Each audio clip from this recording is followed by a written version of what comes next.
This is the Lightning Junkies podcast with your host, Chaz Cryptoson. On this episode of the podcast, we have Daniel Goldman, and we're contrasting Bitcoin and Ethereum Layer 2 solutions. What? Did you just say Ethereum? Did you just say Ethereum on my Bitcoin Lightning podcast? How dare you, sir? This is totally unacceptable. I would like to speak to your manager. All that being said, I don't think it's actually a bad thing that we have Daniel on the podcast today. My main goal with getting this information on here is not to cheerlead for Ethereum or to otherwise promote it or see it as a good thing. The goal of this episode is to focus on the technology as much as possible and try to see what ways Ethereum's different developments can actually assist Bitcoin and not have us actually compromise on our ethos at the same time. Later on in the episode, we actually get into a lot of those more controversial topics. We get into Bitcoin scaling, we get into the block size, we talk about social layers, we talk about the Premine on Ethereum, we talk about quite a bit more as well. So I hope you stay tuned for the entire episode and don't let the clickbaity type bullshit that I no doubt put for this title dissuade you or otherwise discourage you from listening all the way through. I apologize that I didn't have a show last week and that I was a day late uploading this one. I'll definitely try to do better in the future. I have just fallen behind with the holidays and, to be quite frank, just the depression has not been super great lately, but I'm powering through the best I can here. So I'm trying something new this month. I still don't have any official sponsors, but I'm going to go ahead and try something here with SparkSwap. SparkSwap is a service that allows you to use your fiat currency to purchase Bitcoin on the Lightning Network directly. I've been using it since launch, and it's the one of two ways that I happen to buy Bitcoin presently. Either using SparkSwap or I use the Cash App. Personally, my setup is a Zap wallet on my desktop paired with SparkSwap. They automatically opened up a channel with me when I started using their service. I bought my sats, and within seconds, those sats were spendable either within that Zap wallet or within a different wallet that I happen to control. I think SparkSwap pairs really well with something like Fold, Moon, or Bitrefill, because if you're able to save money on things like Amazon using the Lightning Network, why not use your fiat to buy Bitcoin and then immediately spend it on things you might already be spending your money on, just giving you a bigger ability to stack sats or otherwise save money. If you want to give SparkSwap a try, you can sign up using my link. It's tinyurl.com/LNJ_spark. Again, that URL is tinyurl.com/LNJ_spark. In order to stack 100,000 sats for clicking on this link, you just need to buy $15 worth of Bitcoin, and you're good to go. Just a quick disclaimer, I also get paid out 100,000 sats as well. But if you want to support the podcast, this is an easy way to do that and be able to sign up for a good service that I genuinely use and like. If anyone out there ever has any questions on Bitcoin or the Lightning Network or just wants to start using it for the first time, don't ever hesitate to reach out to me. I would be happy to give you resources to learn more or directly give you recommendations based upon my experience with Bitcoin and the Lightning Network. I think it's been long enough. Let's go ahead and jump into this episode so we can get on with you yelling at me on Twitter about it, okay? Sounds great.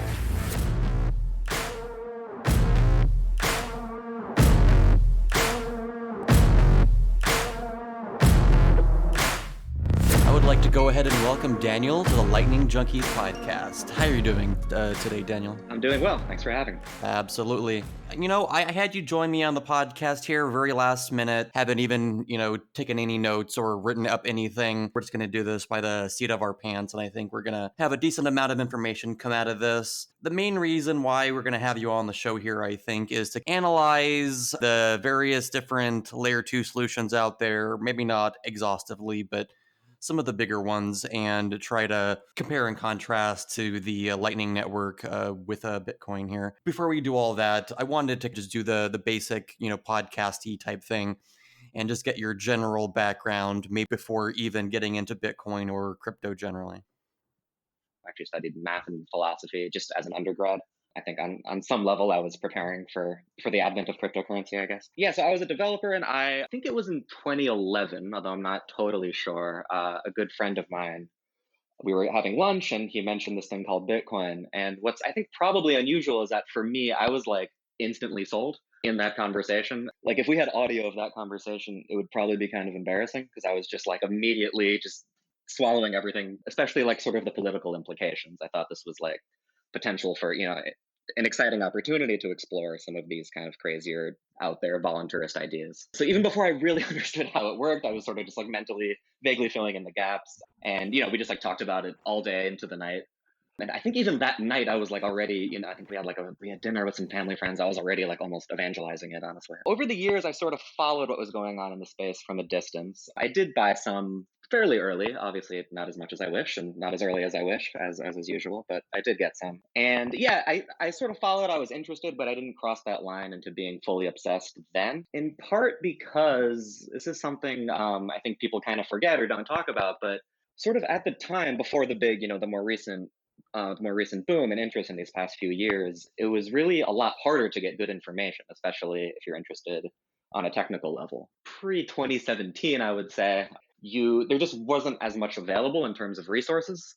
There just wasn't as much written about it, and the sort of media coverage was always very shallow and very vague. So if you wanted to get more of a technical understanding, you kind of had to dig into like Bitcoin talk threads and things like that, which if you weren't, it could be a bit intimidating. And I just didn't at the time quite cross that line of obsession. Unfortunately, if I could go back, obviously I would push myself. I mean, yeah, so I kind of followed it from a distance and, generally would tell people about it and sort of evangelize to, friends and family and, whoever was unfortunate enough to be around me at the time. Eventually, actually, to be honest, once Mt. Gox happened, I sort of embarrassed to say this now, but at the time I thought like, okay, that's going to be just a drastic setback for many years. And I thought it would take a very long time to recover in terms of just having a decent enough public perception to make any grounds, which was semi-true, but I did not think things would fire up again that quickly. So that surprised me. So I sort of probably lost track of things around then.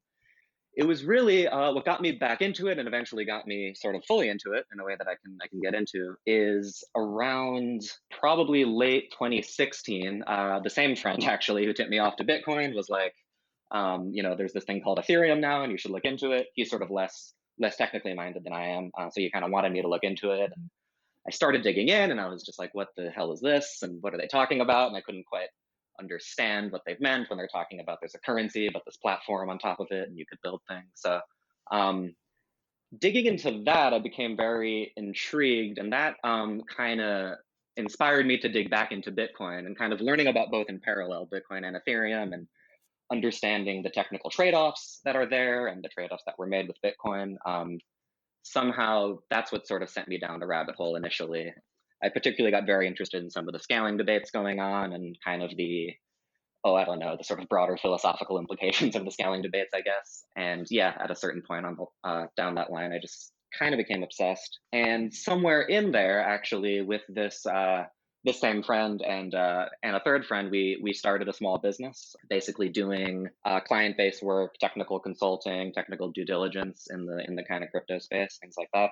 We had a lot of fun and managed to pay the bills, so I can't complain. But I think being more directly in the world full time like that, what you inevitably see and what we certainly saw is that, to be very blunt, the majority of the projects out there and the things going on are just kind of bullshit. And, that sort of pretty quickly just changed the way I saw the space in general. And eventually it just started wearing us down because it was like, especially when you do client-based work, you have to like cast this very wide net. And then most of our conversations were just like, okay, no, we definitely can't work with these people. Or if we are going to move forward, it's just going to be us convincing them not to do what they want to do.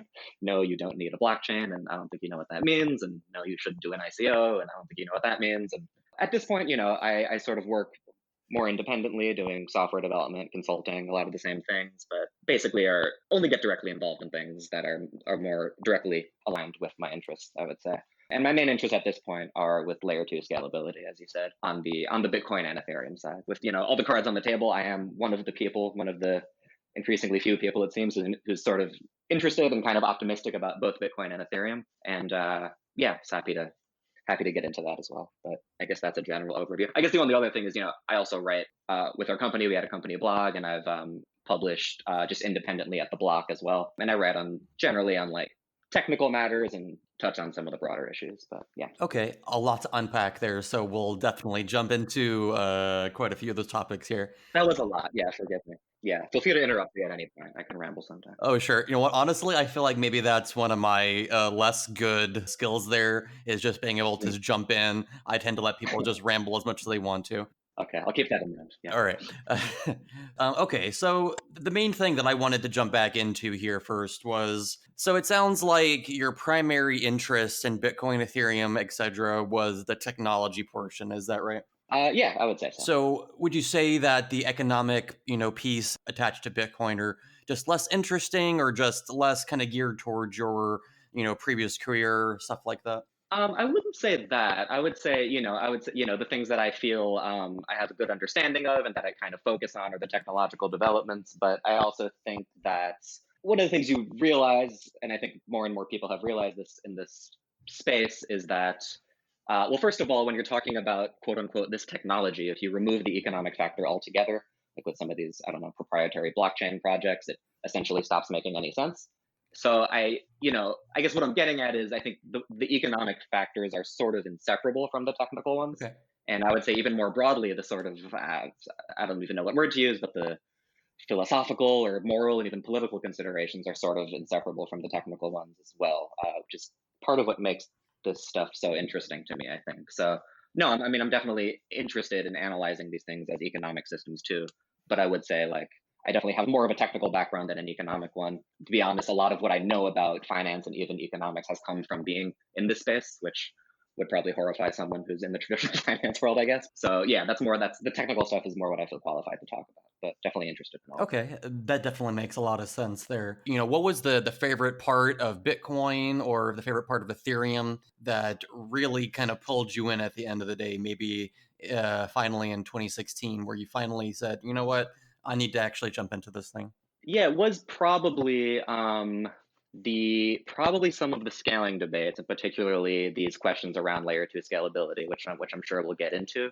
Um, on a fundamental level, obviously, I want to see Bitcoin succeed, and I want to see Ethereum succeed because I sort of think having this kind of parallel financial universe of where people can sort of transact anonymously or pseudo anonymously, and we can have these disintermediated layers. It could be a very positive thing in all sorts of ways. And it seemed like the technical challenges to get there were going to be these very big obstacles. And yeah, there was this sort of, again, this kind of political level interest, but I also just found the technical questions to be interesting on a more academic level, particularly around scalability. And I think weighing into those debates, it was clear that there's a lot of fascinating work being done, but it was also clear that a lot of people sort of dipping their toes in it didn't understand some important things, and things were being maybe misrepresented or overemphasized or underemphasized and things like that. And I don't know, it's just sort of how my brain works that when I see people like misthinking, I have this impulse to like weigh in and try to clear things up, I guess. So I think a lot of the stuff I've written is sort of has that motivation of just trying to help people better understand it. Yeah, slightly vague answer, but hopefully that gives you some sense. Yeah, it definitely does. So the next piece that I would, want to touch on here is, okay, so we kind of mentioned Bitcoin, we kind of mentioned Ethereum. When was the first time you actually used a operational layer two system? And for this particular example, I would prefer something that does not, that might technically count, like a Coinbase is like off chain, maybe not a layer two, but I prefer like an actual like protocol. So in this example, first time you use Lightning, the first time you used any other layer two protocol, not necessarily a just off chain database sort of thing.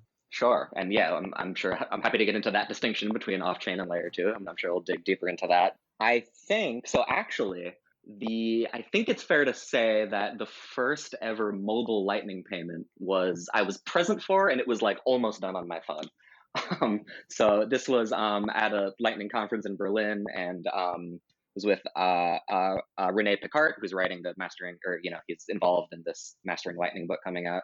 We got connected because I had written something about Lightning, and He had a node set up, and at this bar in Berlin, I'm blanking out on the name now, but it's a famous one. They accepted crypto very early. They accepted Bitcoin very early. Room 77. Yes, thank you. So yeah, there he had a node set up kind of custodially, a Lightning node. Although he was running it himself, so I guess the question is where was he running it? But it may have been on a third party service.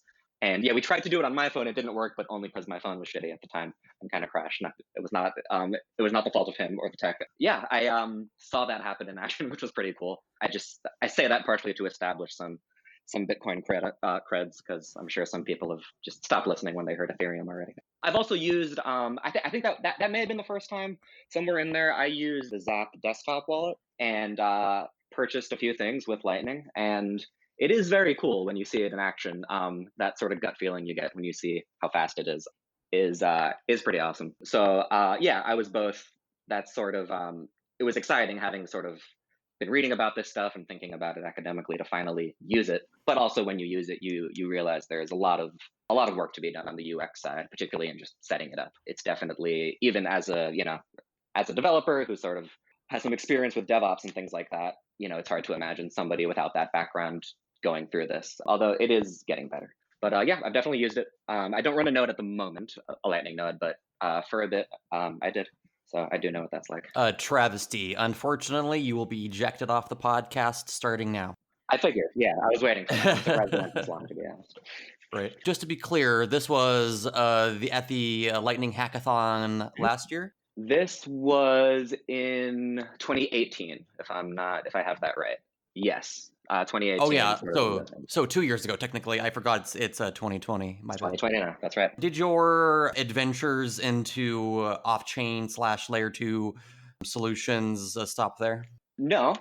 In terms of stuff I've used, I haven't really used any of the sidechain stuff, but I have sort of messed around with things on the Ethereum side. So some of the channel and channel network setup. So this was, I guess they were originally calling themselves counterfactual. I think now they're just calling themselves state channels generally. They've had some tech that I've sort of done some development with and just kind of played around with it. Also the Connext wallet, and that's one of the networks that's live. I've used that, which is pretty cool. I am definitely interested in Plasma, and I've written about it, and I've messed around with things, but that was sort of strictly testnet stuff.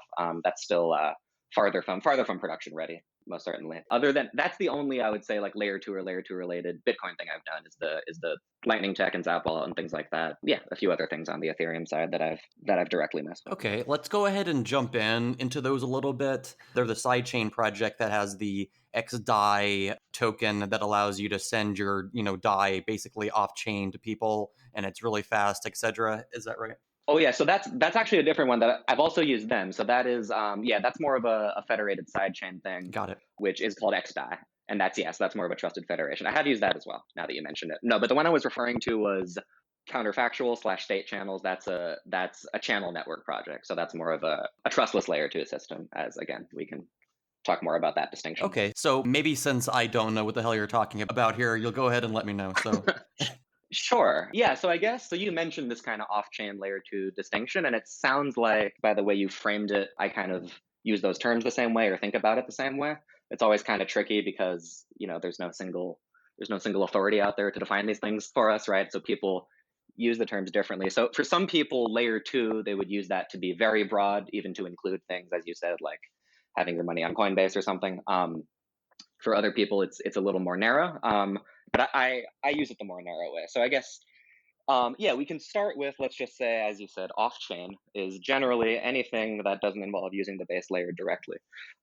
So probably we don't have to go into the scalability issues. I think probably your listeners are pretty familiar with that. But, in short, using the base chain means everything has to be validated by everybody running a node, and everybody in the future who syncs up a node has to validate it as well. And, in other words, every update has to be global, and that's just a very inefficient way to do things as far as like software engineering principles are concerned. Yeah, so the idea is to make this more efficient. Okay, let's just offload some of this work other places, being very broad. And that first distinction between sort of layer 2 and other off-chain protocols we can make by drawing this line between those which require additional trust assumptions and those that don't. So requiring additional trust assumptions, the simplest version is just trusting a third party, like using Coinbase. Okay, that's off chain. Other sorts of trust assumptions we might use are, as we mentioned, things like side chains, XDAI, the liquid side chain, and so on, where we have a federation. I should say a federated sidechain in particular, where the new trust assumption there is where we're relying on, an honest majority or an honest supermajority of this federation. I think things like state chains would be in this category too, which I think you did a whole show on state chains. So if people want details, they can listen to that. But my understanding, if I remember correctly, is that in those cases, you have a sidechain-like mechanism where there's this operator, and there is a scenario where you end up having this kind of multi-sig setup where you actually give your private keys or give one side of the private keys to the operator. And there is this scenario where the operator can collude with other members in theory and steal your funds, essentially. I think it's sort of difficult. It involves some coordination. And I also think there's this nice property where you have like fraud evidence. So if they do it, it'll be very obvious to somebody else, to a human being looking, but you can't actually do anything within the protocol. So the fact that there's some additional trust assumption there, I would say, puts it kind of on that side. And then, on the other side, the things that I would call layer two are any system that we can transact, somehow it's more efficient than using layer one, to be very broad. Some of the data is kept off chain, some of the work is kept off chain, something like that. But we're not taking on any additional trust assumptions beyond just the base layer itself. Obviously, the base layer has to keep working. Because if the base layer fails, layer two is going to be in trouble too. So we take on those, and then there might be some more work you have to do. There might be some inconvenient things, but all of that is dependent on software that you yourself control and you yourself run. There might be additional security assumptions, let's say, but you're not trusting any additional third parties. So that's sort of the space that I'm interested in, and where I think Lightning certainly falls in that category. And then there's other kind of families of constructions that you've alluded to that are going on the Ethereum side that I think are interesting as well. And there's sort of interesting discussions about to what extent those are possible or might be possible in the future on Bitcoin. Yeah, so I guess that's the first key distinction we should make, taking on trust assumptions. I think Matt Corallo is the one who gave that definition of, relies on security of the base layer and software that you yourself run. And I kind of like that. I think another way to sort of think about it that we can kind of circle back to is to get more specific about trust assumptions. You're not relying on any assumptions about data availability.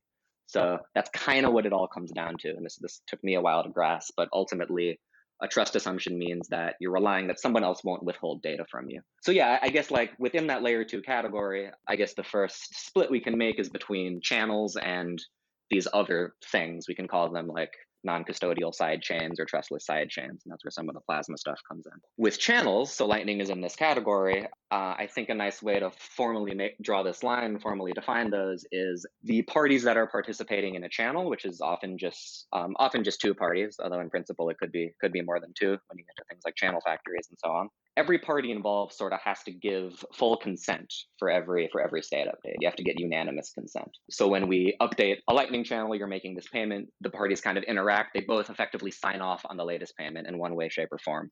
And that's when it's considered valid, right?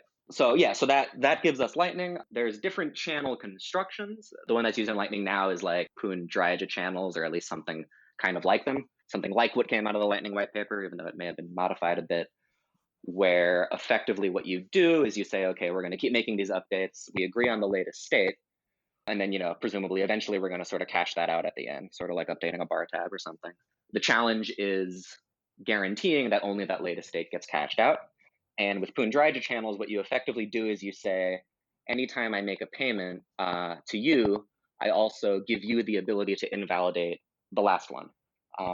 So if I settle with an old channel, I try to claim funds that sort of aren't the last line on the balance sheet. You have this pre-image of this hash, this key that lets you just claim all of those funds. So you kind of punish me by just taking all the funds in the channel. And that's one approach. There are other approaches that sort of get you the same result, but are ideally better in some ways. So on Bitcoin, there's this proposal called L2, which I'm sure you've talked about at some point. The idea with L2, instead of sort of having these revocations of old state, you can sort of just use the latest state. So if I try to cash out an old state, you can just update it to the latest one. So this is arguably nicer in a few ways, because now I don't need to sort of maintain all this data for all the old channel states. I only need the latest one. So that's less of a burden. And it also means we don't have punishments anymore, which is arguably better. This way, if there's a bug in the software, if there's an honest mistake, you won't get punished for it. It'll just sort of fast forward to the latest state. So this is sort of already one of the splits, and one of the things that where the tech diverges from the Bitcoin and Ethereum side is with L2. So it's currently not possible. It requires some new opcodes, and at least the initial proposal with L2 requires sig hash no input, which from what I've seen is actually a little trickier than maybe it first appeared. There's various problems with it, and it's kind of a whole debate going on. And from what I've heard, there's a chance that it doesn't quite happen, at least with sig hash no input. Now there may be other ways to get L2 things, but the point is it requires some protocol change. But this style of channel where you just update to the latest state, that is possible on Ethereum already. And in fact, the project I mentioned, State Channels Counterfactual, is effectively doing that, where you have these channels, you can just agree on the latest state, and you just have sort of a nonce associated with it, this number that just keeps incrementing. So if we've agreed on state 30 is the only valid one. And the details, we can have anything be involved in the details. It doesn't even have to just be a payment. It can be some weird smart contract sort of thing. So that's one example where, the sort of flexibility of the base layer actually does directly give you some more power to do these channel constructions, which is interesting. Of course, the trade-off is flexibility on the base layer has a lot of other downsides on layer one, and that's a whole other debate to be had. That's the basic idea of channels. And even within channels, we can talk about various other mechanisms that exist in Ethereum where you can do certain things, ways of handling liquidity differently, ways of routing sort of differently, that the scripting lets you do.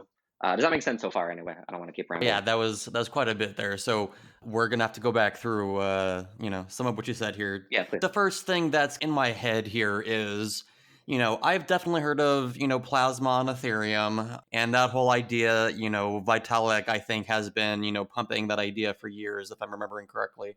Mm-hmm. I've always just generally never cared enough to actually go research it intensely. Mm-hmm. I know it's a thing. I know it kind of exists. I know it's not in production in the same way that Lightning might be. Mm-hmm. It's still kind of early, etc. Do you want to kind of let the listeners know how Plasma works to kind of give them a general idea? Sure. So first of all, I would say, not caring enough to really dig into it is perfectly reasonable. There's a lot going on in the crypto space, and not, everyone can't follow everything, and especially if you're in the Bitcoin world, totally reasonable to focus on Bitcoin things. One thing that I generally push for is, if I do have some evil agenda here, it's not to sell Bitcoiners on Ethereum tech, but to just sort of show that these constructions in and of themselves, are interesting and they're kind of worth wanting. So I just welcome more discussion about, can these constructions be ported over into Bitcoin? And like I said, to what extent are they possible, and so on. Which again, that's sort of specialized knowledge, and not everyone has to do that. But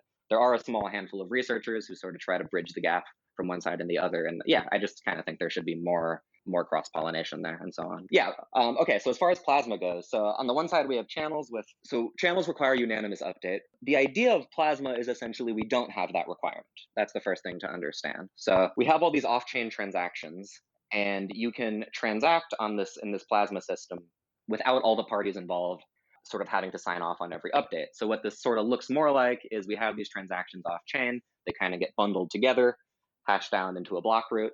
That root gets put on chain, and the idea of just with that's enough to preserve this trustless layer 2 property. So just from how I described it there, you can see this sort of starts to look like its own blockchain, this Plasma system. We're forming blocks, and we're just publishing the roots of the blocks on chain. So we can think of it as a side chain. I kind of try to avoid the term side chain because that's one of those terms that's used so vaguely and so differently by different people. It just kind of seems meaningless at this point. I often point people to Jorge Stolfi, I think that's how he pronounced his name, has a paper or has this essay called something like "My Living Room Sofa is a Sidechain," and I think he's basically right. His living room sofa is a sidechain. It's a little too vaguely defined, but we can just sort of say a sidechain. Okay, you sort of know it when you see it. You have this system that's like there's a layer 1, there's a main chain. A side chain is sort of dependent on layer 1. It listens for updates on it. You can deposit things on the side chain. But layer 1 kind of doesn't care what's going on in the side chain, something like that. With Plasma, we're doing that sort of thing, but we want to do it non-custodially. So what this means in practice is, again, we have somebody producing blocks. Let's just call them the Plasma operator for now, and we can imagine it's centralized at least for the moment. We can come back to that, but so it's entirely centralized. There's a single party in control, but we want it to be centralized but non-custodial is sort of the idea. So the operator publishes these blocks on chain, or publishes rather just the Merkle roots of these blocks on chain. And then off chain sort of gives all the users enough data that they are guaranteed to maintain the custody of their funds. So in other words, you have the ability to prove ownership of your funds at any point. And the complexity comes in with withdrawals, obviously. You sort of do these games where you go back and forth proving. So you might say something like you're exiting with your funds. So you withdraw, you're claiming, yes, I own these here. And then someone else might say, no, here's proof that you spent them since then. Then there might be like a response to that of some sort. So you have this interactive game to prove ownership. It's a little hard to explain the details just out loud like this without a whiteboard or something. But that's where a lot of the real plasma mechanism is in that exit game of how can we guarantee that even in the worst case scenario, you'll always be able to prove ownership of your coins. So I mean, there's key differences there with Lightning or with channels in general. The first one is this operator needs to interact with the main chain regularly. So you need a main chain transaction sort of finalizing this block. So it's sort of like a transaction compression mechanism or something like that. So you need these regular interactions. So what that means is you don't get instant transactions with Plasma, right? Because you need to wait for these block roots to settle on the main chain. So for instant transactions, you need channels. There's kind of no way around that. It's sort of a tautology. But some of the upsides to Plasma is, first of all, the scalability there is cool because in theory, no matter how big the Plasma blocks are, all you need is this constant sized root on the main chain. In the optimistic case. In the pessimistic case, you have to do some Merkle proof stuff, but that's still just like log of the number of transactions. So there's some really strong scalability potential there. And also, you don't necessarily have the same sort of liquidity requirements that something like Lightning does. So with Lightning, you sort of lock up this capital in channels, and that capital is sort of collateralizing these payments directly. So you run into some possibilities of routing limitations where you have to find a path of liquidity. Also, you need inbound capacity to receive things and things like that. So that's one of the upsides to Plasma is you don't have to deal with those things. But yeah, I mean, there's various trade-offs involved. So, I mentioned I wrote something for the block about Plasma, and speaking more generally, it's like, I think it's a really valuable construction and I think it's very cool, but I think it's also fair to say that it's it's trickier and more complex maybe than people initially realized. And so there's sort of this game of, I think the way I described it in that piece is it's like, trying to push a carpet into a room that's slightly too small for it, where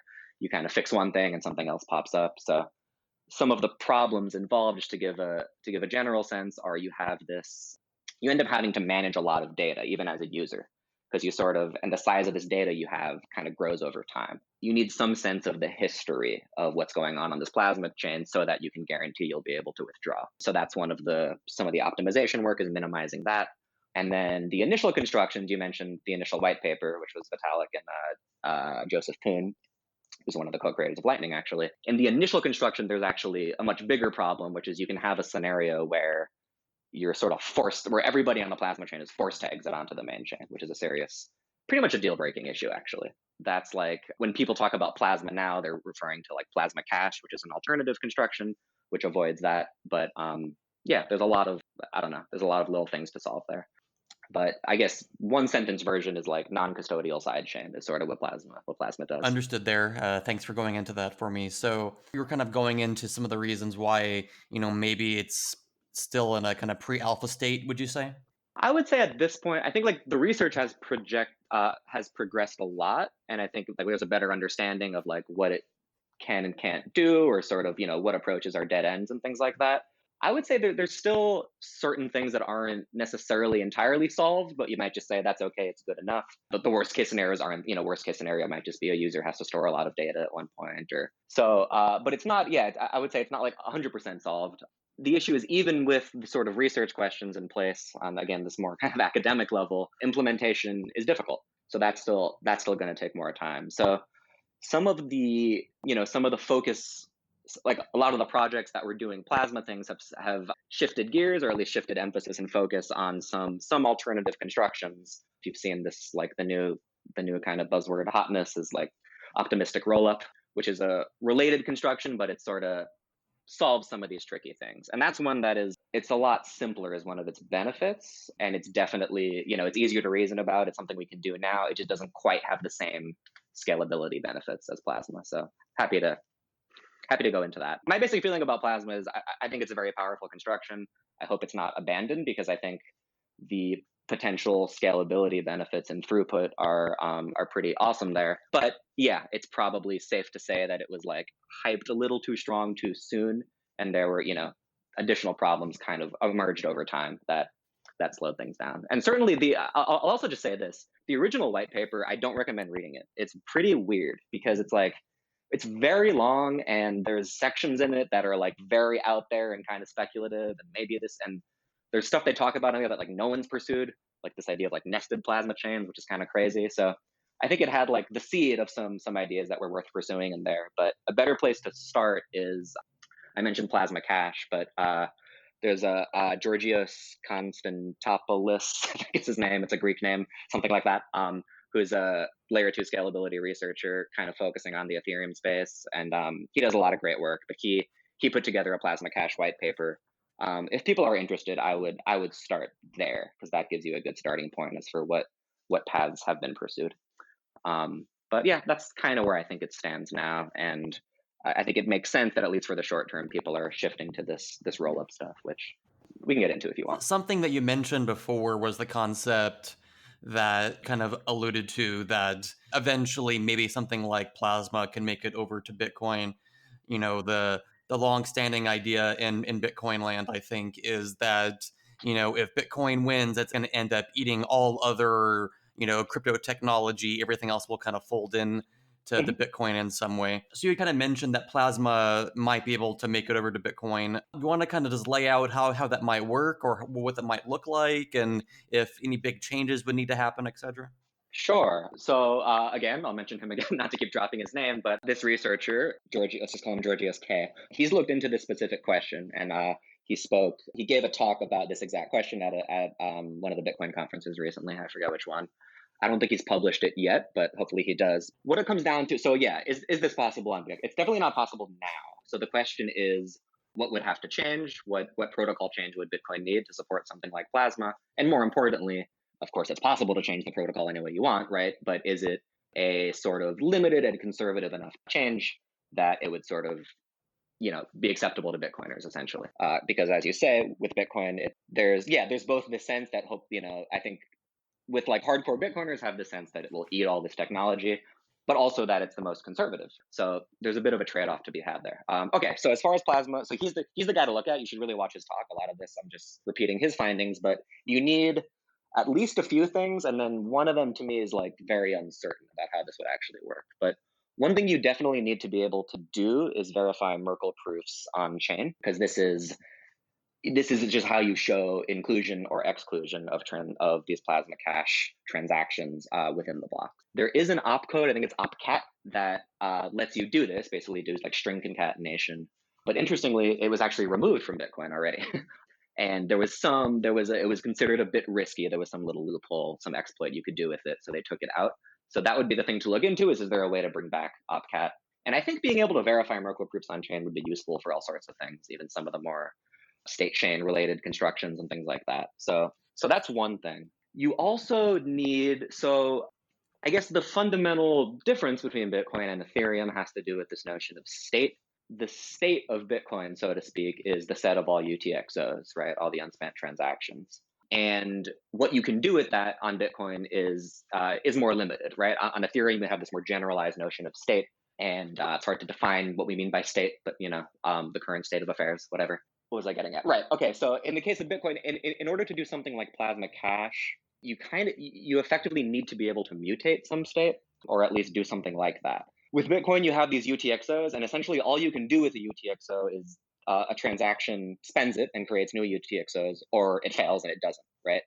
The scripting comes in specifying what the rules are for that. And those, that's where you can do this Bitcoin script stuff, but you can't actually mutate a UTXO. You can just sort of consume one and create another. So for Plasma Cash, for these exit games I mentioned, you have to essentially have the state evolve. To do that on Bitcoin, you'd need some sort of covenants. And this is another proposal that has all sorts of use cases and comes up in a lot of Bitcoin tech or any like UTXO based chain. So what covenants let you do, broadly speaking, is you can specify the rules of how to spend a UTXO.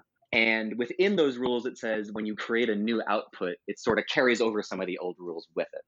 So in other words, you're not literally mutating state, but you effectively are. I don't know if that makes sense, but the point is you would need something like that in order to handle these changes. Covenants are a complex topic, and I'm not an expert in this, but I think the debate around them is how do you introduce something like that without just adding all sorts of weird loopholes and complexity, because you could start to do weird recursive tricks with covenants where now suddenly you can do these almost like denial of service sort of attacks where suddenly these transactions become way, way harder to validate than you wanted. So that's an interesting area of research, but you need some version of covenants for Plasma.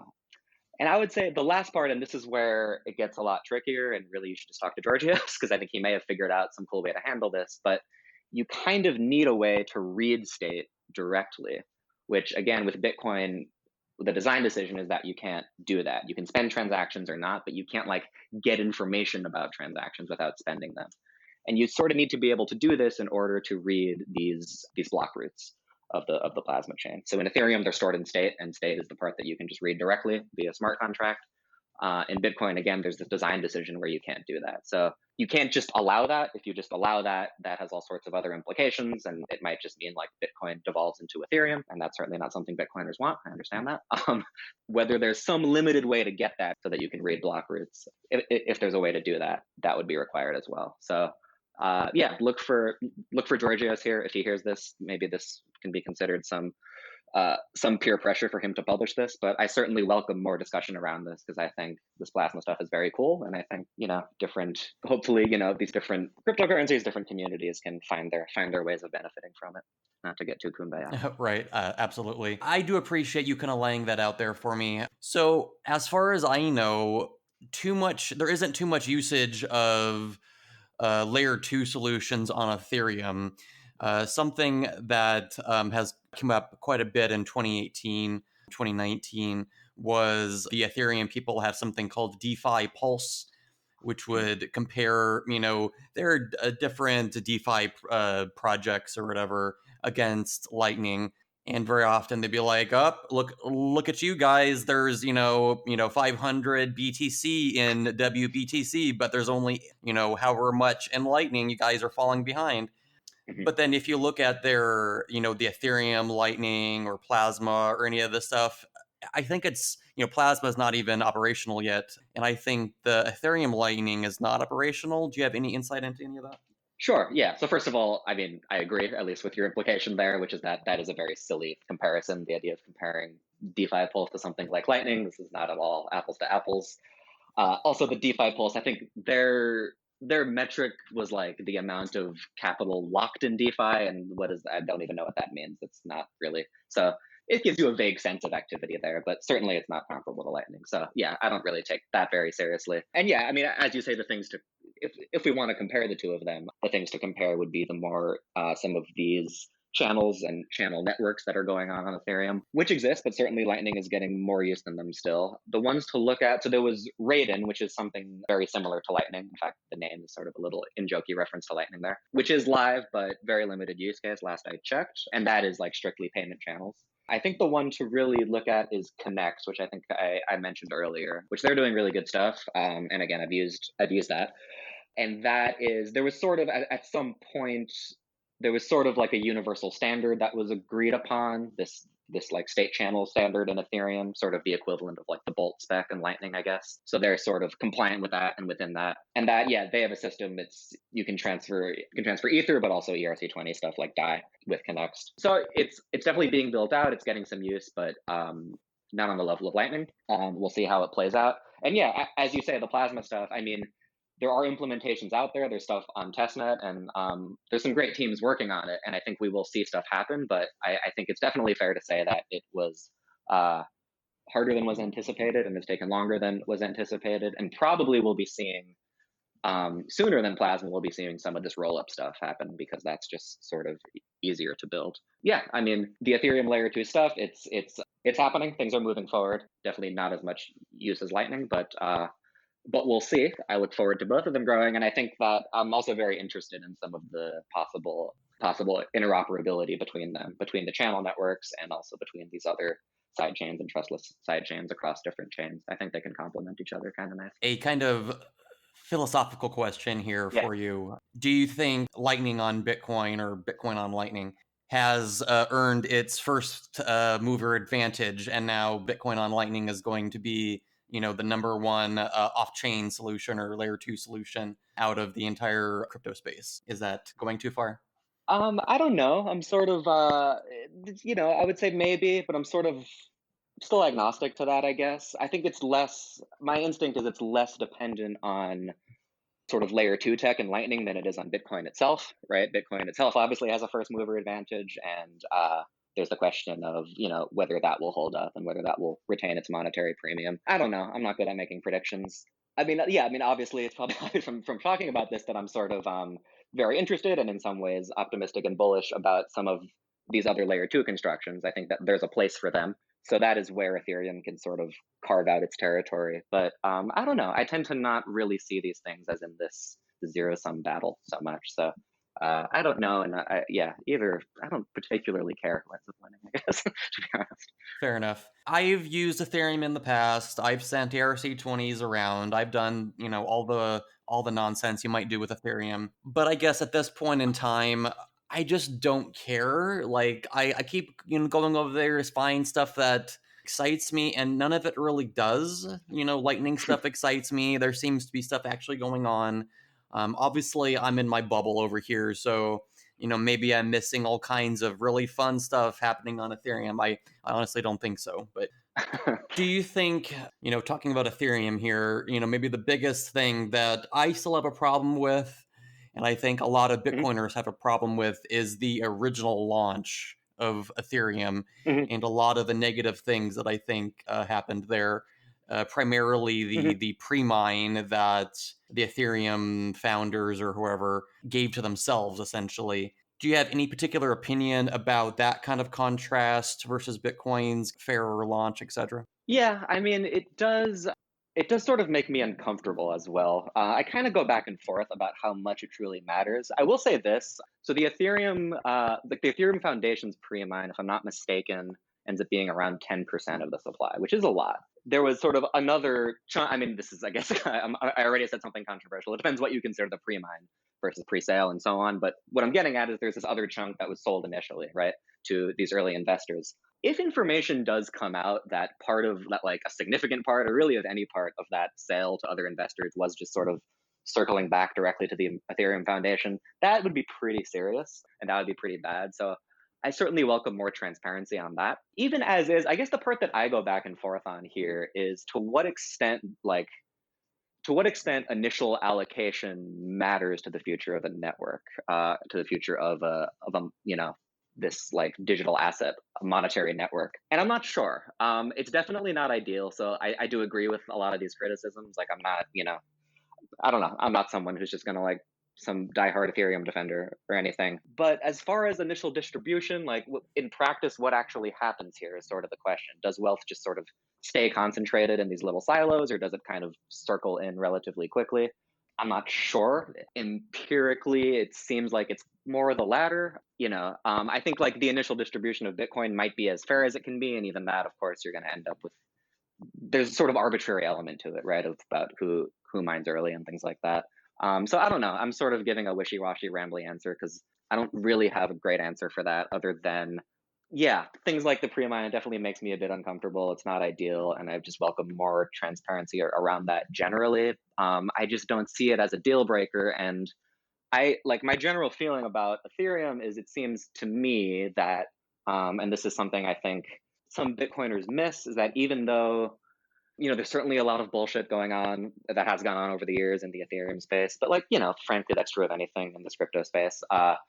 If you just sort of focus on the good, there is a lot of real interesting work going on that is a direct result of the technology itself, which is to say, having this flexibility on the base layer means that more protocols are possible. So a lot of these interesting protocols, especially the layer two stuff, which is what I'm interested in, can sort of use Ethereum tech to actually come to fruition, which is, I think, cool. And it sort of like seems worth it to me, even though it has a bunch of other complications. There's the sort of complications on the social level, let's just say, that you alluded to with this pre-mine and the Ethereum Foundation's role and even Vitalik's role. There's of course technical complications and things like that. It seems to me like it's a messy experiment that's worth doing, I guess would be the like very diplomatic way of saying it. Well, here's the question I would ask, I think, and I think the reason why Please. even the Premine itself becomes more of an issue is how Ethereum fans or Ethereum folks like to promote. Very often I see on Twitter that Ethereum people will be like, Ethereum is sound money. That seems counterfactual to the, what Bitcoin's kind of model of what sound money is, that you don't have a pre-mine, you don't, do all these things that effectively gives power to a small group of people. They might make the argument that Satoshi had a effective pre-mine or post-mine or something like that because no one else was around, so it's the same thing. And I don't agree with any of that. So do you think there's a kind of ideological gulf there that both Bitcoin and Ethereum folks kind of ideologically want similar things but kind of live in different realities trying to get to the same place, kind of? Yeah, there's something to that. I mean, I think, yeah, I mean, first of all, it's interesting. In the past like year or so, there was this growth of like Ethereum maximalists, which didn't seem to exist before. But there is this small group of very vocal people who are, they're sort of like almost mirroring some of the strategies of the more, I don't know, the more like harsh and vocal Bitcoin maximalists. And I'm just certainly not in that camp. Is the short answer. And I tend to be pretty critical of a lot of things about Ethereum myself, and criticize some of those people for those claims. I think that specific line you mentioned is, the idea, this sort of angle, this like argumentative strategy that Ethereum is sound money insofar as Bitcoin is, doesn't really make sense. The pre-mine is one wrench into that. Another one is just the fact that the monetary policy has changed over time and is likely to again. So the sort of miner's reward has decrease via these forks, and once there's a switch to proof of stake, I think there's still some uncertainty as to what the exact schedule looks like in terms of supply. So that is a clear difference. And if you don't want to define sound money in this way of having a strict and predictable supply, I mean, it doesn't even really seem debatable that that's definitely Bitcoin has Ethereum beat in that way. So I don't see any argument there. I think just like tactically, if you're just going to be a diehard Ethereum defender, which again I'm not, but what I would say to those people, a better tactic is like, we're just sort of not ready to commit to a strict supply schedule. So like, yes, it's more fast and loose, but in general, Ethereum's more fast and loose, right? There's more of a sense of like, we're still experimenting, we're still getting it right. There's going to be a pretty drastic change to the technology itself soon with this, sharding and proof of stake and things like that. It's sort of in a phase, it's sort of still evolving. And that's like part of the identity of Ethereum, is that at least relative to Bitcoin, it's a little more, we're willing to be more experimental or something like that. Whereas Bitcoin's more, we want to sort of already push really hard towards being, relatively speaking, set in stone and conservative. So I guess what I'm saying is, like, in other words, I think like having both of those exist, I don't know why I'm trying to be so diplomatic, but I just find myself doing that. Having both of those exist seems good to me. I think Bitcoin has a very important place in this, and Ethereum has an important place in having the more conservative sort of monetary asset, let's say, that sort of has these monetary properties that you describe, and having one where we sort of push the technology of cryptocurrency and crypto economics and this new cryptography with snarks. We have this currency where we can sort of experiment with that in this other direction, which also necessarily means that the nature of the money itself is going to evolve too. If that makes people uncomfortable, that's fine, and you don't have to like it, or you don't have to use it. You certainly don't have to own any. I'm more of I would more lean into that than to try to make the silly argument of like Ethereum's more, it's more the Austrian money or something. It seems all a bit silly. Got it. So you had kind of mentioned the idea that Ethereum has, changed their monetary policy in the past. And one of the rebuttals to that I've seen is, so as Bitcoin, they fixed their buffer overflow bug. Do you think that's a fair rebuttal, or is that total bullshit? No, I don't think that's equivalent. No. So basically, I don't think that's equivalent. I think, if sort of taking this aside from like the Bitcoin versus Ethereum debate, I guess I do think that there is a bit of nuance in there that often doesn't get addressed. So, yes, fixing something like the buffer overflow, or fixing the more recent CVE, I guess this was last year, that could have led to inflation. What's sort of going on there on the Bitcoin side is in a very indisputable way, the particular software instantiation doesn't reflect what is effectively this social contract that Bitcoiners have about what it is, right? There's no one who actually thinks that you should be able to, double spend within a block and inflate the supply. That's indisputable. We can just say that. So updating the software, which like is technically a hard fork, there's a sense that that is different than updating the software to say, after the DAO hack, let's say, right, to actually change the state or to change the inflation. Like I don't think those are the same at all. The tricky part, and I'm curious sort of what your thoughts are on this, to me, is that one thing that I think about often and sort of struggle with, the fact that that was possible, the fact that, there was this potential inflation bug in Bitcoin, and, this patch was released and it worked, the bug wasn't exploited. The fact that that's possible is actually really important.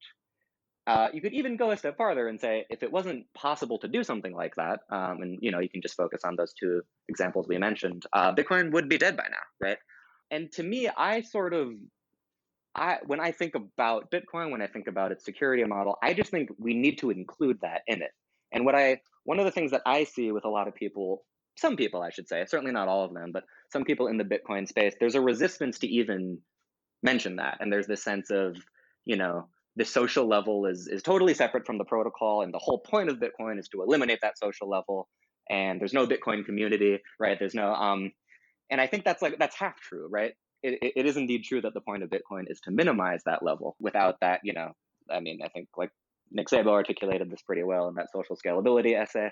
This is sort of what it all comes down to, is to not have to do this kind of bureaucratic decision-making process as much.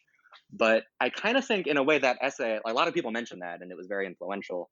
It was almost like too influential for its own good, because the social scalability you get from Bitcoin is not infinite, nor do you want it to be. Like, we need to actually be able to do these changes on a social level. So I don't know.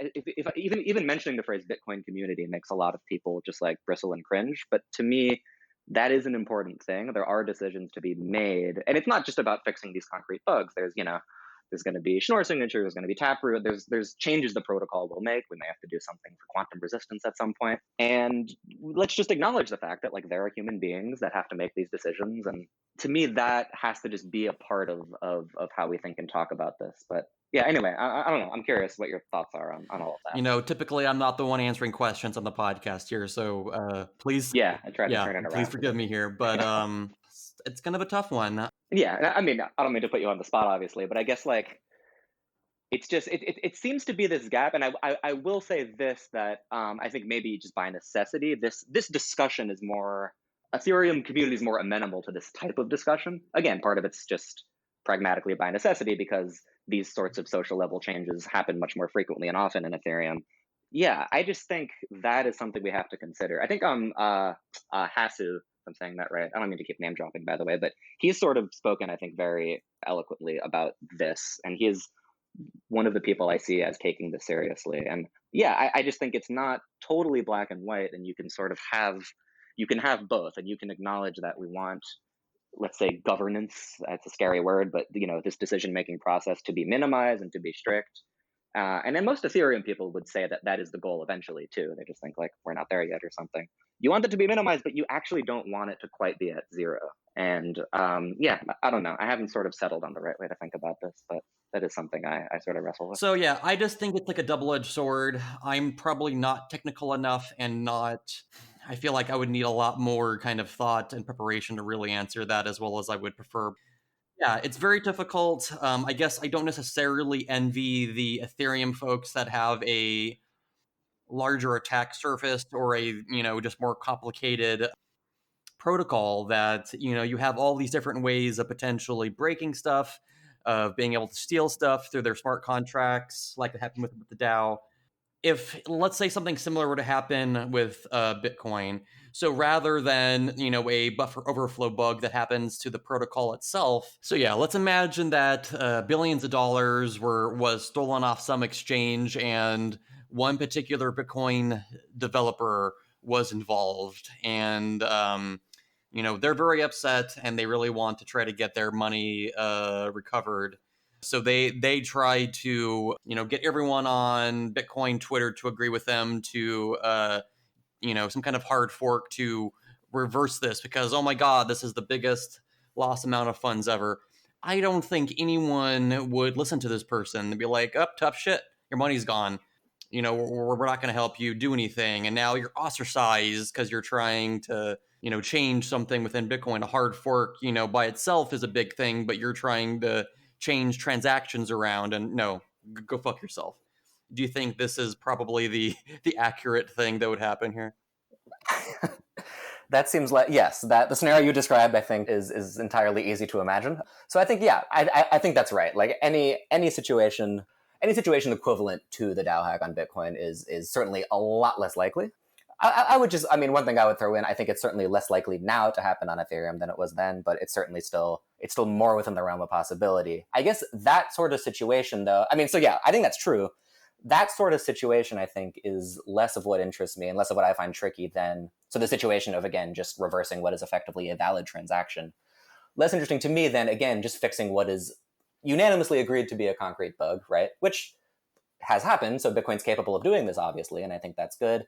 And also some of these just more general network upgrades that we might desire. Like I mentioned, Schnorr and Taproot, and maybe some privacy upgrade in the future. I don't know. Would there ever be a reason why a bug could not be fixed? Like, is there where that social layer or that social aspect just evaporates? Would there ever be a reason why that happens?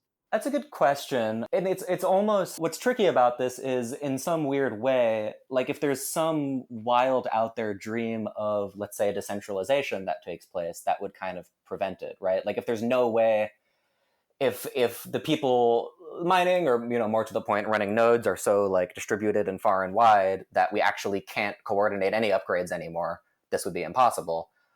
When I say that's a dream, it's like, I don't know how many people would even describe that as an ideal, but I think implicitly some of them do.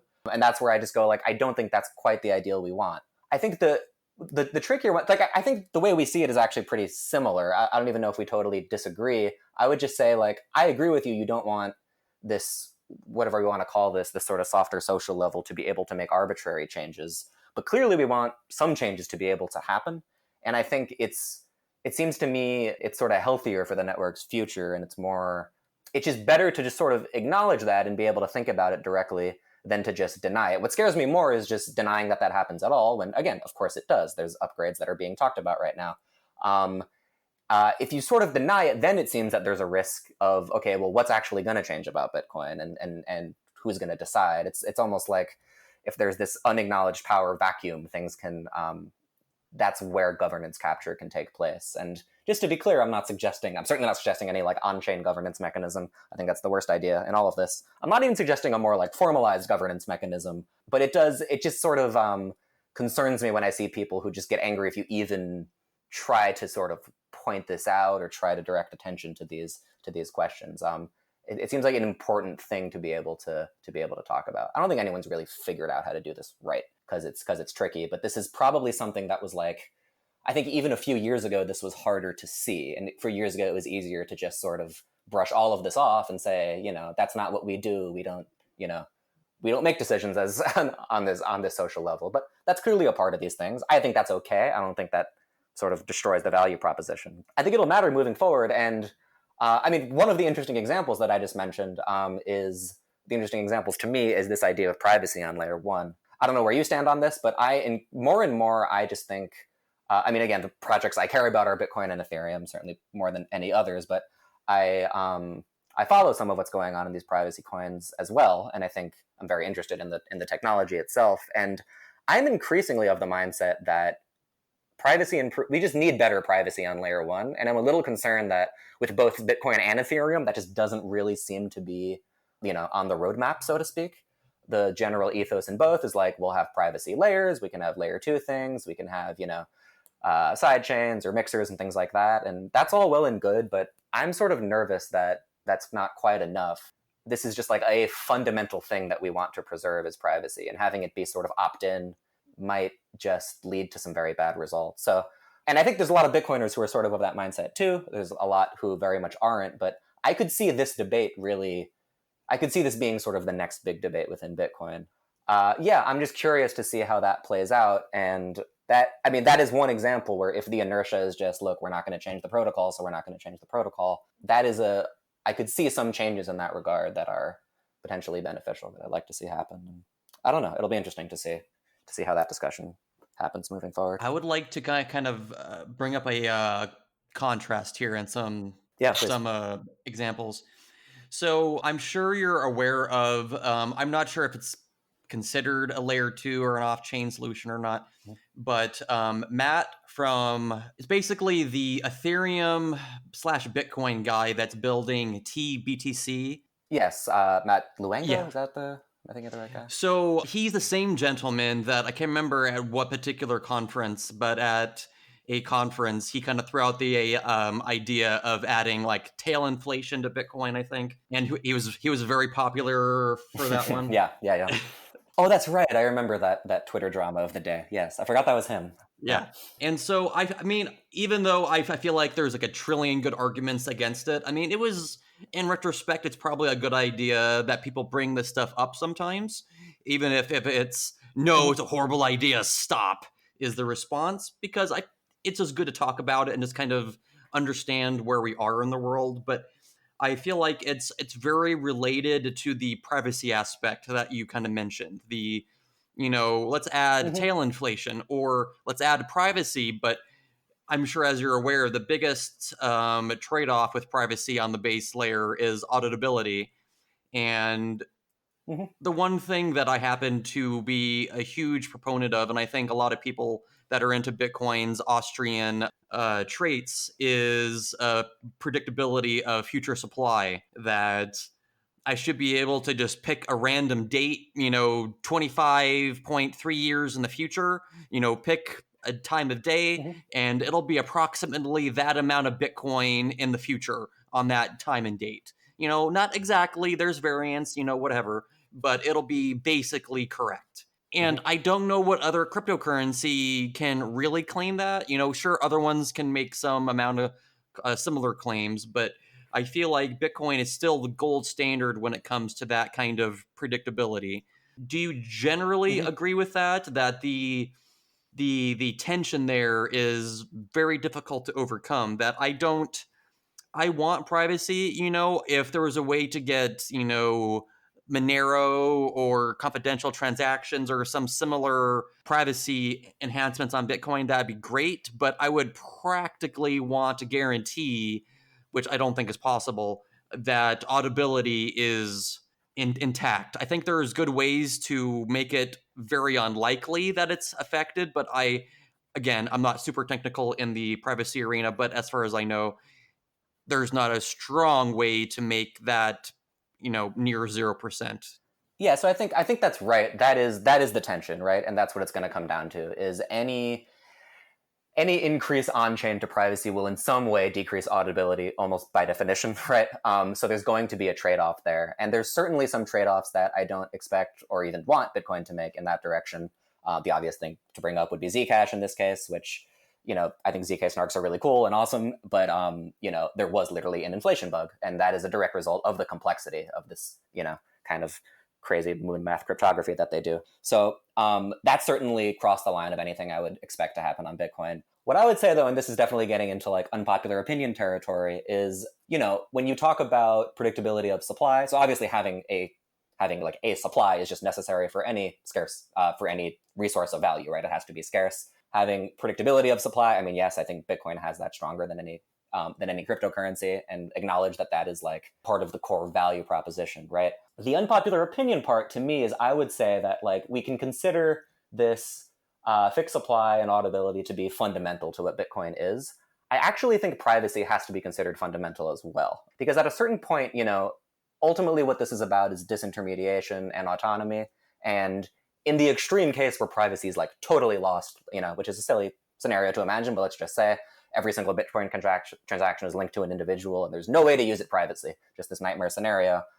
That is, to me, fundamentally breaking it, in the same way that, an inflation bug is fundamentally breaking it. So there is a trade-off there, but I just don't see it as absolute in one direction. And yes, it is true that any change in privacy, I think implicitly is going to mean less auditability. But I think the trade-off doesn't just go 100% for me.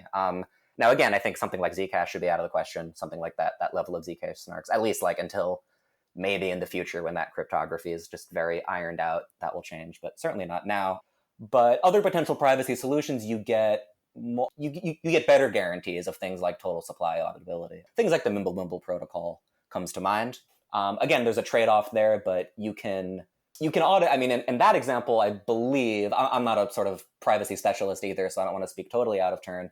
But in that case, you actually can get information about the total supply because you effectively see block rewards, and then you can see that each transaction doesn't spend more than it received, which does to some extent give you a guarantee. But again, it is a privacy solution, which means more stuff is handled either with encryption or off-chain. So yeah, that's another thing I'm sort of torn about. And, I see this sort of come up in Bitcoin circles, and I see that even Bitcoiners are torn about this. So I'm interested in seeing how it plays out. But I have to say more and more, I'm like, whatever happens, we should really move towards doing better than we're doing now. And I think this is true of Bitcoin and Ethereum basically equally. But yeah, I sort of, the fact that that's a minority opinion does concern me a little, because I don't want these things to turn into, surveillance tools. That would be a very sad end to all of this. Agreed. I don't necessarily see it likely that privacy is going to be 100% broken or get to that extreme point. I agree. But that makes a lot of sense, though, that if we do even approach that, then yeah, it's going to be hard to care about the supply at that point, because the supply might potentially be useless. Right. So the biggest is kind of still talking about privacy, and then let's go ahead, since we are a Lightning podcast here, kind of bridge that gap a little bit. So let's say that we don't ever really add privacy to the base layer. We're kind of stuck with what we have now for forever. Do you think that the layer 2 ever could serve as a sufficient privacy shield to kind of get what we want, or is it just a okay tool, but still we're going to need something beyond that? Yeah, so I mean, again, I think ultimately, as far as layer 1 changes, I'm increasingly for at least, discussing ways to improve privacy on layer 1. Layer 2 privacy is a very interesting topic to me, and something I'm sort of looking into more and more. I think that something like Lightning, and I think this also applies to other layer 2 protocols, although I guess the devil's in the details there, but let's stick with Lightning. I think one of the cool things about Lightning is in a very obvious way, you get this nice privacy benefit, which is basically that, if you're interested in your transactions being private, which you probably should be, if your options are either record this transaction on an immutable ledger that's very, very public and very hard to change forever, or don't, not doing that is obviously beneficial. So that's one of these cool kind of free benefits you get from something like Lightning, is less things recorded means more privacy. What I will say on the other side of it, though, there's certain ways where there's privacy downsides to Lightning. And this is, I think, an interesting area of research and sort of understanding this and improving it, where I guess my general intuition here is that obviously you get better privacy on the base layer because there's less going on the base layer. And for most people, most of the time, that will be an improvement, because that's the thing you care about most. Is if I'm sending you money, I don't want you to be able to look at a block explorer and see what I was doing on Saturday or whatever. The way that privacy can leak with something like Lightning is on this network layer, because with Lightning, you have this sort of additional overlay network on top of Bitcoin, which is kind of already an overlay network, and there's a certain push and pull here where the more that you have privacy on the Lightning layer, there's a trade-off there where the harder it becomes to communicate with other nodes, right? And this makes things like getting snapshots of the state of the network so that you can do peer discovery and route becomes a little bit harder. So in one way, shape, or form, and the devil's in the details again, but in one way, shape, or form, if you're using Lightning, you have to kind of advertise your location, right? So that you can establish these connections and make channels. And if someone's really out to get you and really sniffing the network carefully, there's various ways privacy can leak. You also, another sort of intuitive way to see this is when you're in a Lightning channel, in some sense, what you're doing is reusing an address, even though, of course, the transactions aren't falling on chain. Someone can sort of identify aspects of this and connect more things to you than maybe they otherwise could. So I almost wonder if, for really, really extreme privacy cases, like if you're, I don't know, like a fugitive or something, where people are really carefully looking out to get you. If you really know what you're doing on layer 1, privacy might be better. Really know what you're doing, you know how to use mixers, about address reuse and linking transactions and all this stuff.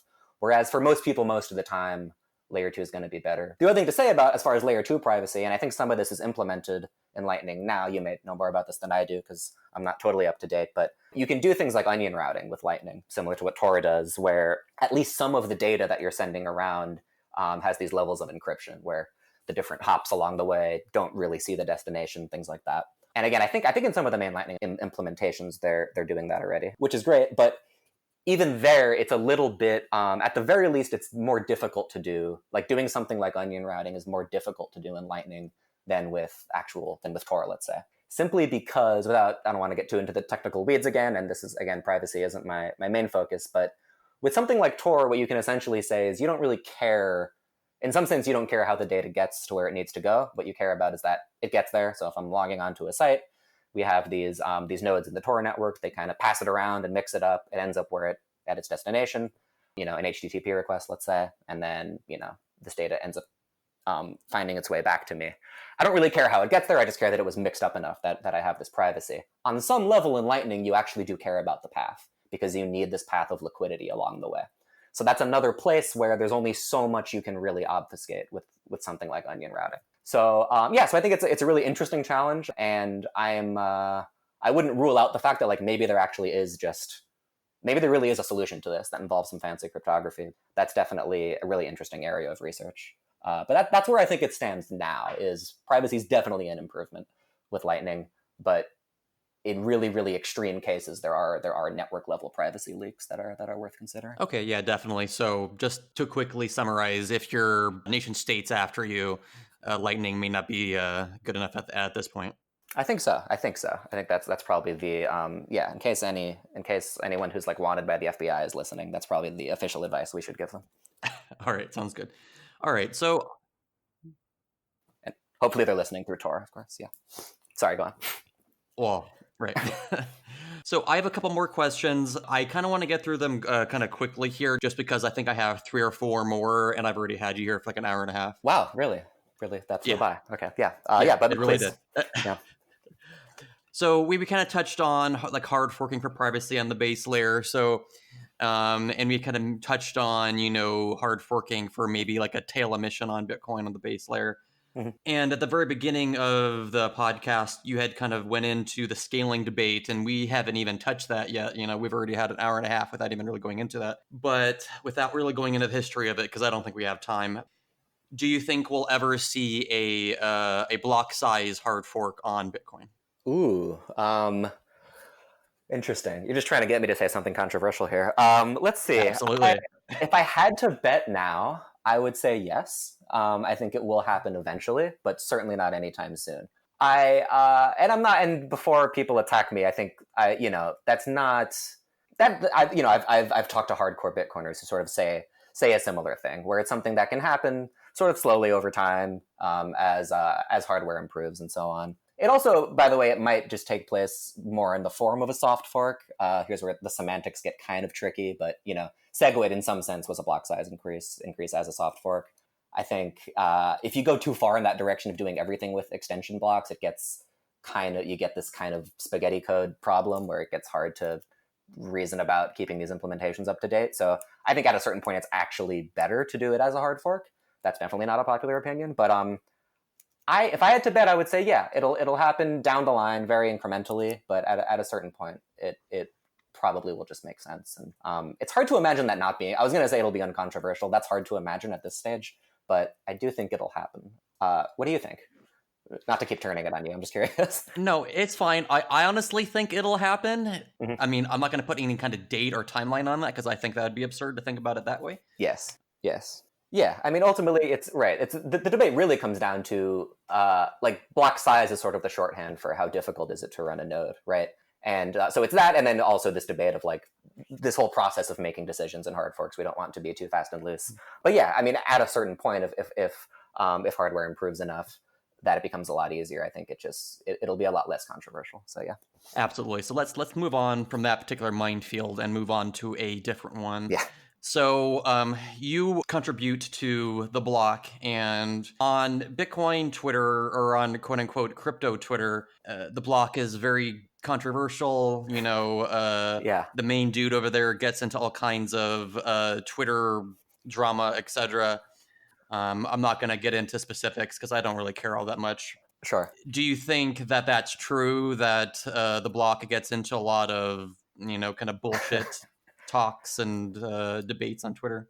Yeah, it's funny. I mean, first of all, I just want to make it clear I've contributed like as an independent contributor to the block. I'm not a member or anything, but and I'm not trying to separate myself from them or anything. But to be perfectly honest, I've seen exactly what you're talking about. I see these that they get. There's a lot of animosity directed towards the block, and I honestly don't understand it. I don't know this. It feels very weird to me. It's like they're picked as targets for some reason, and maybe partly, I've seen the head of the block, Mike Dudas. He definitely like talks a lot of shit and gets into things, but I don't really get the source of this animosity. I have to say, the reason I wanted to contribute to them is I do have a lot of respect for the work they're doing. Full disclosure, I know some people there. I'm sort of friends with them, but they're definitely very critical of the space at large, I guess, but they seem to be critical in the right ways to me. There's a few no-coiners there, but a lot of what they say I agree with, and I don't know. I honestly don't really get it. Yeah, I mean, they don't seem that different than another outfit other than maybe more critical and maybe take shots. But I almost feel like I'm missing something. Like there was something happened that I missed. And then I do occasionally I get associated with them, so I get sucked into this stuff. But all I can say is I think they publish a lot of good things, and I respect what they do. And if I'm missing, if there's some reason I should dissociate with them, I'm happy to hear it. But it's all a bit of a mystery to me, to be frank. All right, let's go ahead and move on from that because I don't think we need to talk about that too much. Okay. All right. At the very beginning of the podcast, you had mentioned, I believe, in college, you had taken philosophy. Is that right? Or majored in philosophy? Or am I? Yeah. Okay. Math and philosophy. Perfect. As a double major. I never went to college for philosophy, but philosophy has always been a very big interest of mine. Let's touch on that very briefly before we close out. Because I'm planning on creating a second podcast probably here in the next couple months, and it's going to be primarily related to kind of philosophy, not just philosophy, but kind of those kinds of concepts, and then also kind of touching on things like atheism, religion, psychedelics, and how it might change your brain state, and a bunch of other kind of interrelated things. Kind of within the kind of philosophy world, what's your maybe biggest, most interesting thing that you keep coming back to, or something that interested you in college that kind of just keeps, coming up? Sure. So I guess for me, I mean, like I said, it was a double math and philosophy major, so I did focus on some of that overlap, which is, this is not going to be something we can get into briefly, of course, but, so some of the like 20th century analytical philosophy, people like Wittgenstein, Bertrand Russell. So I'm very interested in things like philosophy of language and logic and where that overlaps with things like set theory. As far as, I guess, some of the less wonky stuff, I like a lot of the empiricists. I think Hume was one of my favorite thinkers to read back in college, certainly. He definitely has like what I like about Hume, without getting into, the specifics of his views that I like, he's also just has a relatively low tolerance for bullshit, I think, and he's fairly readable and straightforward and makes coherent arguments. So yeah, I don't know. I mean, I can certainly nerd out about philosophy for a while. So I'm interested to hear what you do about that. I guess one thing I would add, as far as I'm sort of fishing for some connection here between those things I mentioned in the crypto space. And I think one of them, and this gets very abstract, but in terms of things like logic and theory of language, I'm also interested, obviously, in programming language theory, and as it relates to scripting and smart contracts and formal verification. It's interesting. This is a place where some of this very out there, very abstract thinking actually has practical applications. That's a very difficult topic, but those are some of the things I'm interested in. Yeah. Well, absolutely. David Hume's a very good one, I think. Just to throw out one of my favorite quotes ever, and I'm sure you're already aware of this quote, but I just love it so much. A wise man proportions his belief to the evidence. And a big part of my personal philosophy that I like to kind of bring to Bitcoin is that kind of skeptical, evidence-driven belief system, that I'm not going to take on beliefs that are, just coming out of thin air.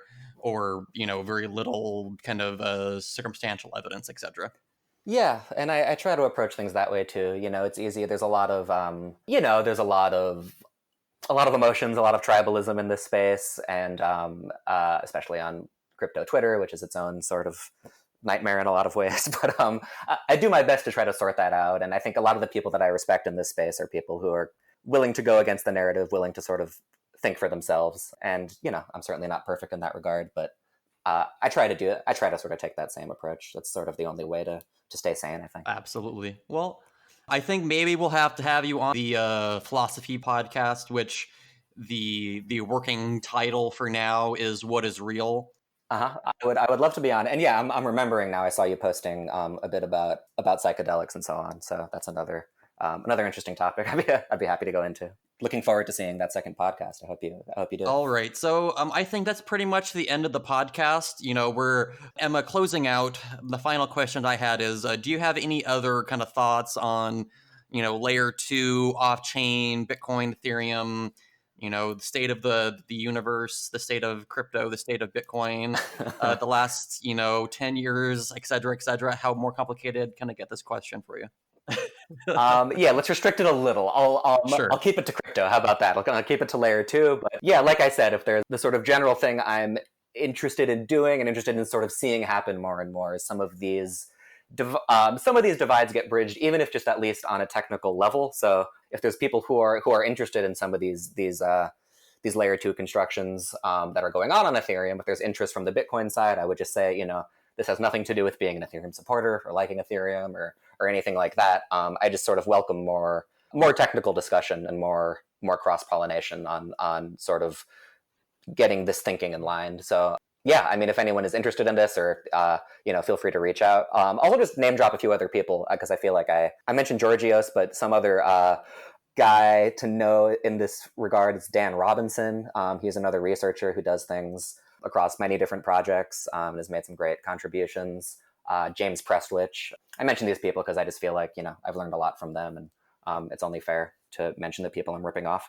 Even increasingly, I've seen Eric Wall make some noise on this topic. He's definitely a Bitcoiner, but has an interest in some of this Ethereum tech. So yeah, I just sort of hope to see more of that happen, and feel free to reach out if you have any insights in any of this stuff. Yeah, I think we've covered a lot. So maybe we can leave it there. Yeah, like I'm still thinking several questions in my head here, and I'm like, should I just ask them anyway? And I'm like, I'm gonna stop. We'll save it for the second podcast. How about that? Absolutely.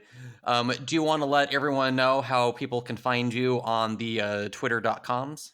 Sure. You can find me at @dzac23 on Twitter, and from there's a link to my. I have a Substack where you can just follow things that I write in various places. I haven't written lately, but I should have a few pieces coming out soon that are on the back burner. So. Perfect. Well, I really appreciate you joining me on the Lightning Junkies podcast, Daniel.